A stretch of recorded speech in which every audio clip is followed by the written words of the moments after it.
What's up, guys? This is Taking the Field with Stevie Mac, episode 24 now of the podcast. Just a quick reminder for you guys to check out the podcast on YouTube, SoundCloud, and Podchaser by searching Taking the Field with Stevie Mac, or you can find it at taking-the-field.com. For any and all past episodes of the podcast, I especially encourage you guys to check out that 3-part PLL Skype series that I did with my guys Jordan Johnson and Phil Rothermick. It was a lot of fun putting that one together just a few weeks ago. But with this episode in particular, what I want to get into is kind of the recapping the week that was in the PLL, starting with this backyard lacrosse collection, which released earlier in the week on Tuesday.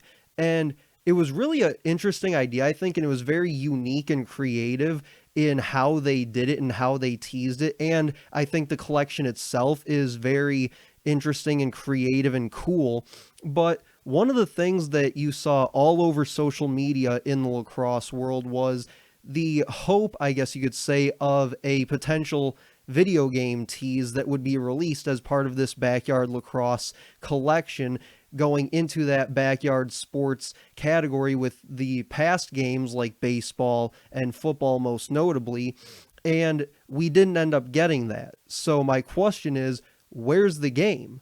And when are we going to get a game? I mean, you think about it, they've done pretty much every other possible major hurdle that they could have cleared in this first year and a half or so with bringing in fantasy lacrosse, although they're not officially a part of that, but they now have that attached to their name, and they now have sports betting and things like that as well. So really, that next hurdle that they have to get through is bringing in that PLL video game whenever that ends up being. And you know, you can have that conversation of when that could be. I don't think that it'll necessarily be this year, just because with everything going on with COVID-19, the economy doesn't necessarily support such a thing. But I think that you look at next year, and I've had these conversations with people in the lacrosse community specifically about this. I think when you look at next summer in year 3 of the PLL, especially with the incoming talent that you're going to have from the collegiate level, with that insanely stacked draft class of guys that elected to go back for their final years of eligibility that are going to be there in that PLL collegiate draft next year. I think that's really that target point of where you're going to see that game come out, is because of the fact that you're going to have guys like Paul Rabel, Grant Ament will be in his second year, Marcus Holman, Will Manny, Miles Jones, all these guys that we've seen that we're going to see even this summer in the championship series, they're all going to be back next year. Then you bring in that star-studded rookie class next year. I think that with all those things considered, and the fact that, like I said, I think the economy at that time will better support this kind of thing, I think that's really when you're going to see this video game in whatever form that it comes to us in. That's when we're going to finally see that. But I really think it would have been interesting to have gotten a backyard lacrosse game along with this merch drop that they did earlier this week, but that's just my 2 cents. And I'll throw this out there to Paul Rabel and the guys over there at the PLL. I personally have actually put together the marketing plan for a Premier Lacrosse video game for one of my marketing classes that I'm currently taking. So if you guys need some help with that, I got you there. And then I think moving forward, one of the things that we can look forward to with this podcast, I'll take this time to say this now, is that we'll be doing more Skype shows in the next few weeks, including on June 30th here in a couple days for the release of the 22-man rosters. And then we'll be doing another one about a week or so later on July 10th, following the conclusion of my fantasy lacrosse draft that we'll be doing that afternoon. And with that specifically, it will be myself and a few other guys from my fantasy league have agreed to join me. Guys like Phil and Jordan will be a part of that as well.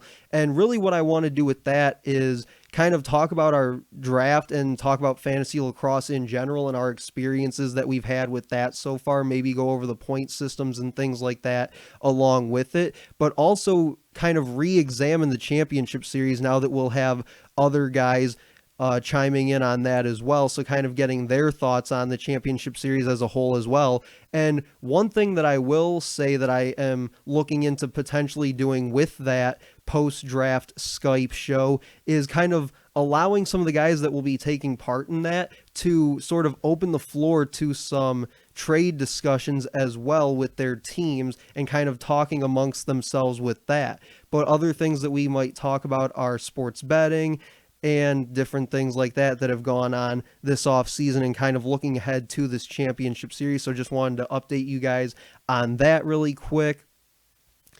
And I think in terms of fantasy, with the announcement of the point system that came out just a few days ago, I think that it'll be easier for guys like myself and the other members of my league to really get our draft boards assembled prior to that July 10th draft.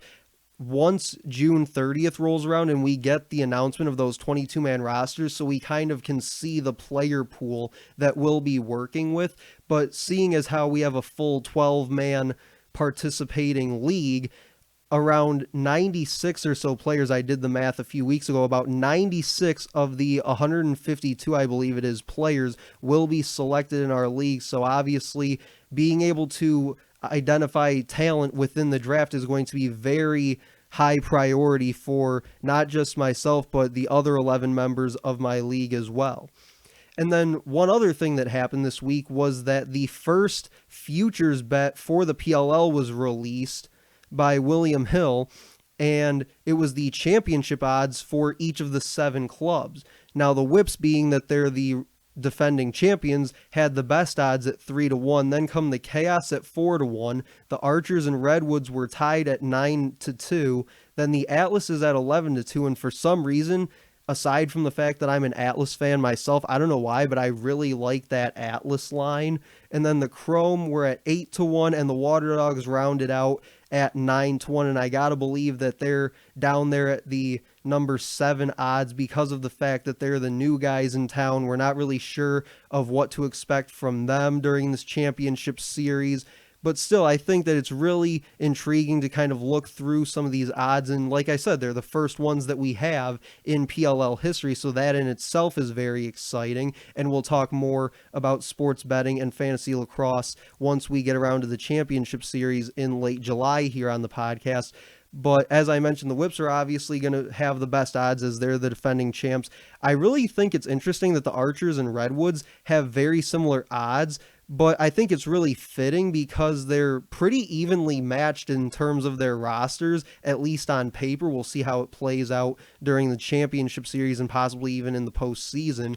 And I think one of the better values is actually the idea of the Atlas at 11-2, because we all know what their offense looks like on paper, and it's just ridiculous. But I think the key for them in terms of being able to compete in that 4-game regular season and potentially go on to win the championship series is going to be how they adjust defensively. You know, being able to figure out how they're going to communicate and defend the 2-man game, wherever it comes from, whether it's from X or on the wing or wherever, being able to communicate on those 2-man games, because that was something they struggled with defensively last year. And then another thing is understanding when and where to slide from, because again, that was something that in certain situations, some of their pulls struggled with last year. So if they can figure it out defensively, I think they'll have just as good a shot as anybody to be able to compete for a championship. So that's kind of what the week in the PLL was. And I also wanted to update you guys on some things that we're going to be getting into here on the podcast over the next few weeks. Remember, we got that Skype episode coming up on Tuesday to discuss the final 22-man rosters. And then again, another one coming up on July 10th as well for our post-draft party episode. And that'll do it for episode 24 of Taking the Field with Stevie Mac. Just a quick reminder to check out Taking the Field with Stevie Mac on YouTube, SoundCloud, and Podchaser, or by searching taking-the-field.com for my official website for the podcast for any and all past episodes of the podcast, including that special Skype series I did with Jordan Johnson and Phil Rothermick about a week or so ago, covering all things Premier Lacrosse. And that'll do it for this one. Thanks for listening.